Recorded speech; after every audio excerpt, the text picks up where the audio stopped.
No. And then you insist, no, those kids are not serious. There is enough food. So how critical is for the voice of Kenyans to be heard? Because for a very long time, public participation has always been a suggestion, even on matters to do with SHA and healthcare. Kenyans are saying it is not working, but government says it is working. So in government, in terms of feedback mechanism from Kenyans, how critical is it to pick that and fix the flaws that your citizens are telling you? You see, if government is interested, they can do that. In cases where they are not interested in fixing the problem, they'll continue doing what they are doing. And that is why they spend time calling delegations and bribing them. You know what we have now in the country is government by bribery. You bribe people. What do you bribe your citizens when you are working for them? I mean, they know what you are doing. Governments run on their track record. Incumbent governments run on their track record. I say this, and I'm repeating it here today for all and sundry to hear, that if government was delivering services, Wananchi would be telling us, leaders in the opposition, hey, Jameni, why don't you give these guys one term so that they can complete this project? Why, hold on, give them time to, where. So, because everywhere you go, Wananchi asks, give them time to do what? that is it. Incumbent government run on their track record. So, this administration spends tons and tons of money on bloggers, on propaganda, on paying bloggers to lie, and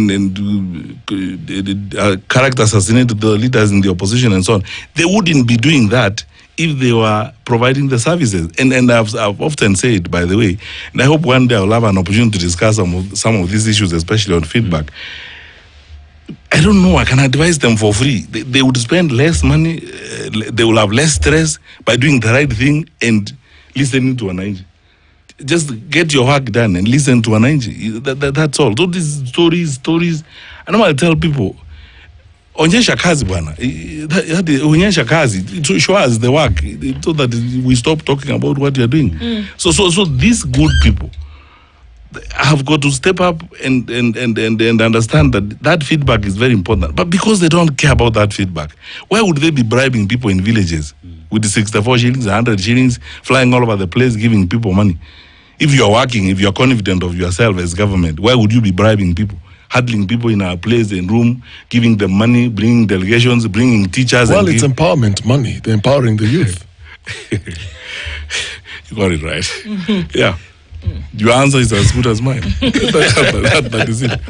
Right. So as we hear these things, I mean, there seems to be so much that is not working at the moment, and not just seems to be, that is the reality on the ground. And so what is required, in your opinion, to fix everything that's not working at the moment and stop new projects? We saw that in a previous administration, that very thing happened, that all of this new project, new funding was put to a halt and things were sorted out, and we actually saw the economy grow. It's documented.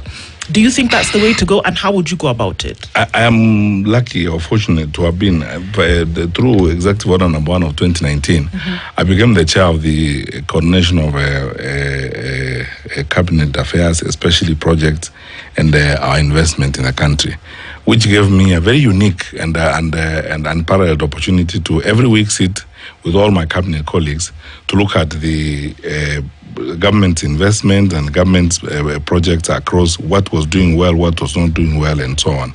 The first thing is focus. As government, you focus on what needs to be done, making a decision on what you will focus on.